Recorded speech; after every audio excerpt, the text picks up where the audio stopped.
उन लोगों की ज़्यादा जिम्मेदारी बनती है लोगों के बीच में रहना, लेकिन उसके बावजूद भी चूँकि मैं तालीम से जुड़ा हुआ हूँ, स्कूल में भी टाइम देना पड़ता है और लोग कुछ चूँकि जलसे में भी बुलाते हैं, दूसरे स्टेट में भी जाना होता है, तो मैं इन तमाम चीज़ों को मैनेज करके अल्हम्दुलिल्लाह चल भी रहा हूँ, लेकिन मैं लोगों के बीच में अभी ज़्यादा वक्त दे रहा हूँ, इसमें कोई शक नहीं। क्या आप वाकई में 2025 में इलेक्शन लड़ेंगे?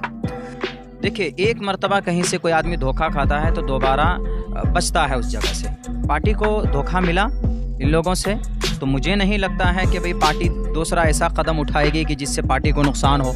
ऐसे लोगों को टिकट दिया जाए कि जो पार्टी बढ़ चढ़ कर हमारे लोग उसको जिताएं, पता चला कि 1.5 महीने में, 1.5 साल में या 1.5 घंटे में पार्टी छोड़कर चला जाए, तो इससे पार्टी का भी नुकसान होता है और इससे वर्कर भी टूट जाते हैं।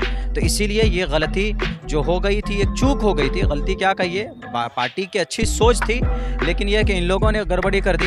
तो अब यह है कि इस तरह की कोई बातें नहीं होगी। इंशाल्लाह अच्छे लोगों का इंतखाब पार्टी करेगा, जिस विधानसभा में भी करना हो ऐसे लोग आएंगे कि जो पार्टी को जिता भी सकें और पार्टी में मजबूती के साथ डटकर रह भी सकें, ऐसे लोगों का इंतखाब। आप लड़ेंगे या नहीं, आपका सवाल। मेरे बारे में मैं देखिए पहले भी मैं तैयारी में था, 20 के अंदर भी, और लेकिन यह है कि पार्टी का ऑर्डर हुआ कि आपको ये करना है, तो हमने उसको फॉलो किया।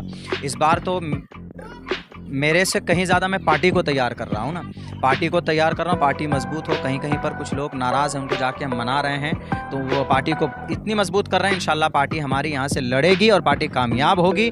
और जब पार्टी की तैयारी हो रही तो जाहिर सी बात है कि मैं भी तैयार हूँ लड़ने के लिए। अगर आपको पार्टी टिकट नहीं देती है, बाई चांस टिकट आपको नहीं मिलता, तो आप क्या करेंगे फिर? देखिए, ये इस सवाल का जवाब तो मैं अभी नहीं दूंगा, इसीलिए कि वक्त से पहले होगा।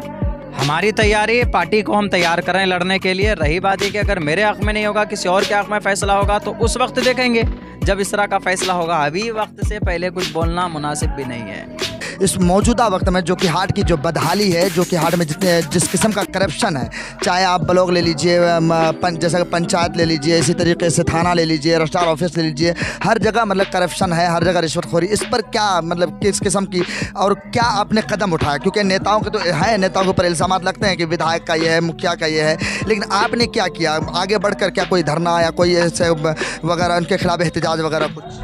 देखिए, असल में ये सब करप्शन तो बिल्कुल खुला हुआ है, सबके सामने है। जो करप्शन है लोगों के सामने है, रोज़े रोशन की तरह आया। लेकिन मामला ये है कि जहाँ तक हो सका मैंने आवाज़ बुलंद की है, लेकिन ये है कि धरना और प्रदर्शन अभी तो देख रहे हैं हम लोगों को। हम तो यही कहते हैं कि अरे धरना प्रदर्शन से मामले का पूरा समाधान नहीं होता, कहीं ना कहीं वो चीज़ें बाकी रह जाती। एक काम कीजिए ना भाई, जो लोग इस तरह का करप्शन करते हैं उसका सिंपल सा इलाज है, उसको आप कुर्सी इख्तिदार से हटा दीजिए ना। आने वाले इलेक्शन में देख लीजिए कि कौन सा कैंडिडेट अच्छा है, आप उस कैंडिडेट को चुन लीजिए। जब आप कैंडिडेट को बदल दीजिएगा, करप्ट लोगों को आप उनकी कुर्सी बदल दीजिएगा, उनका कुर्सी तोड़ दीजिएगा, तो वो कभी भी कोई भी नेता बैठेगा तो वो डर के मारे करप्शन नहीं करेगा। यहाँ तो सदियों से चला आ रहा है, जब आप सदियों से एक ही जगह कहेंगे कि भाई वही खुटा मारा रहेगा, तो फिर करप्शन को भुगतिए। तो इसीलिए नेता से कहीं ज़्यादा इसमें मुजरिम हम लोग हैं, हम लोग वोट देते हैं। क्या कोई और नहीं है जो कि हाट के अंदर में कि जो लोगों को इंसाफ दिला सके? है, उन लोगों को पहचानने की ज़रूरत है।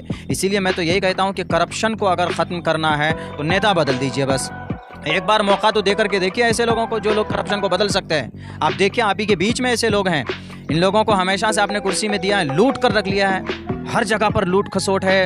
अब पंचायत के अंदर में 40,000 रुपये का आदमी कह रहा है कि मौलाना जो इंदिरा आवास का जो मिलना चाहिए, 40,000 रुपये की कटौती हो जाती है, वो 70,000 रुपये में क्या करेगा वो? ये लुटेरे हैं, डाकू हैं एक नंबर के।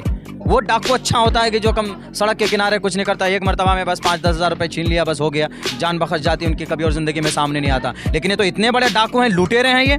जब तक 10,000, 15,000, 20,000 रुपये वो नहीं लेगा, वो मेंबर नहीं लेगा, वो मुखिया नहीं लेगा, ब्लॉक में नहीं लेगा, और ये पैसा जाता कहाँ? ये पैसा कहीं ना कहीं कट करके बड़े अधिकारी के पास चला जाता, बड़ा लीडर के पास जाता है। इसीलिए अगर करप्शन को मुक्त करना है तो मैं यही वादा करता हूँ कि एक मरतबा मौका दीजिए, इंशाअल्लाह ये जितने भी करप्शन है सब 1 महीने के अंदर में ये अपने बिलों के अंदर नहीं घुस गए तो मेरा नाम बदल दीजिएगा। इस वक्त जो है करप्शन वगैरह तो है ही है, सारी चीज़ें हैं। एक हवा अभी चली थी, एक आवाज़ आई थी कि ऑल इंडिया मजलिस इत्तेहादुल मुस्लिमीन जो है प्रपोजल भेजा है महागठबंधन को कि हमें गठबंधन, क्योंकि आप ऑल इंडिया मजलिस इत्तेहादुल मुस्लिमीन के पुराने नेता है और बिहार के अंदर मैं समझता हूँ एक सीनियर नेता है। क्या गठबंधन से कोई ऐसी खबर आई कि शामिल किया जा रहा है या कोई इस किस्म की कोई बात? देखिए, बातें तो चल रही हैं, तो सब अख्तरुल इमान साहब को मालूम है। बाकी गठबंधन करने के लिए पार्टी तो हमेशा से तैयार रही है, पहले भी रही है, 20 में भी रही है और अभी भी तैयार है। क्योंकि बातिल ताकत को रोकना है तो पार्टी का ये मौक़िफ़ है कि भाई हम भी साथ देंगे, हमको भी शरीक कीजिए। लेकिन ये तो महागठबंधन वाले ही बताएंगे कि भाई क्यों नहीं ले रहे, क्यों नहीं लिया पहले। तो खैर ये गठबंधन के ताल्लुक से तो हमारे जो ऊपर के जो लोग हैं वही बता सकेंगे, हमें तो इस बात के ऊपर पूरी जानकारी नहीं है। इस वक्त आप दौरा कर रहे हैं इलाके का, कभी उदा कभी कहीं, मतलब पूरे जो कि हाट का आप दौरा कर रहे हैं, कैसा माहौल दिख रहा है किस एमआईएम को लेकर, और ख़ासतौर से एमआईएम के कैंडिडेट को लेकर कैसा अभी रुझान किस तरफ? देख लीजिएगा, आवाम का एक ही कहना है कि मौलाना आप मैदान में आइए, आप टिकट लीजिए और इंशाअल्लाह पहले से कहीं ज़्यादा आंख बंद करके आपको वोट मिलेगा यहाँ पर। तो हमें आवाम पर भरोसा है, आवाम की ख्वाहिश के हिसाब से इस बार हम पूरी तैयारी कर रहे हैं। अल्लाह करे कि भाई अल्लाह कामयाबी दे। बाकी आवाम का तो एक ही कहना है कि मौलाना आप मैदान में आइए, इंशाअल्लाह हम लोग आपको भर भर कर वोट देंगे, एमआईएम को जिताएंगे।